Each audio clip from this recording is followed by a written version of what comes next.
TMC में भगदड़, क्या ममता बनर्जी की पार्टी टूटने की कगार पर है? कौन है काकोली घोष जिनसे बड़ी ममता की टेंशन? नमस्कार, मैं सौरभ शुक्ला और आप देख रहे हैं न्यूज़ 18। पश्चिम बंगाल की राजनीति में बड़ा भूचाल आने की आहट है।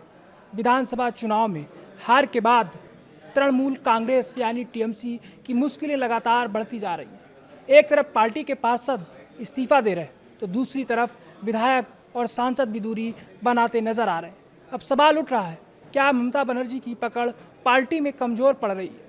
बंगाल विधानसभा चुनाव में भाजपा ने बड़ी जीत हासिल की और 206 सीटों के साथ सरकार बना ली। वहीं ममता बनर्जी की टीएमसी सिर्फ 80 सीटों पर ही सिमट गई। हार के बाद से ममता बनर्जी लगातार भाजपा और चुनाव आयोग पर निशाना साध रही, लेकिन पार्टी के अंदर ही अब बगावत की आवाज़ें तेज होने लगी। नगर पालिकाओं में टीएमसी पार्षदों के सामूहिक इस्तीफे ने पार्टी की चिंता बढ़ा दी है। बाटपाड़ा में 35 में से 30 पार्षदों ने इस्तीफा दे दिया। हाल शहर में 23 में से 16 पार्षदों ने पद छोड़ दिया। उत्तर बैरकपुर, गारुलिया और डायमंड हार्बर समेत कई इलाकों में भी इस्तीफों का दौर जारी है। सिर्फ पार्षद ही नहीं, टीएमसी के विधायक और सांसद भी पार्टी बैठकों से दूरी बना रहे। ममता बनर्जी की कई अहम बैठकों में विधायक नदारद है। अब पार्टी के अंदर नेतृत्व पर भी सवाल उठने लगे। टीएमसी के कई वरिष्ठ नेताओं ने खुले तौर पर ममता बनर्जी और अभिषेक बनर्जी के फैसलों पर नाराजगी जताई है।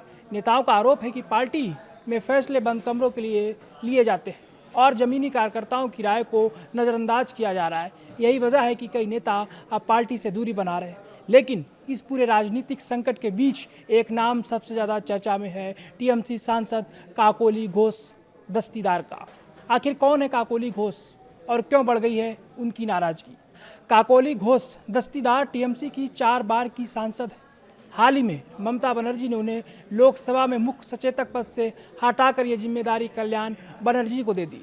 बताया जा रहा है कि इस फैसले से काकोली काफ़ी नाराज हैं। उन्होंने जिला अध्यक्ष पद से भी इस्तीफा दे दिया है। इतना ही नहीं, उन्होंने टीएमसी की चुनावी रणनीति बनाने वाली आईपैक पर भी सवाल उठाए। काकोली घोष को केंद्र सरकार ने सीआईएसएफ की वाई श्रेणी की सुरक्षा भी दी है। इसके बाद राजनीतिक गलियारों में अटकलें तेज हो गई हैं कि क्या वे भाजपा के संपर्क में हैं। सूत्रों की माने तो आने वाले दिनों में टीएमसी को बड़ा झटका लग सकता है। दावा किया जा रहा है कि पार्टी के कई सांसद भाजपा के संपर्क में हैं और अगर ऐसा हुआ तो बंगाल की राजनीति में बड़ा उलटफेर देखने को मिल सकता है। फिलहाल सबसे बड़ा सवाल यही है, क्या ममता बनर्जी टीएमसी को फिर से संभाल पाएंगी या फिर बंगाल में शुरू हो चुका है टीएमसी के पतन का नया अध्याय? देखना होगा आने वाले दिनों में बंगाल की राजनीति कौन सा नया मोड़ लेती है।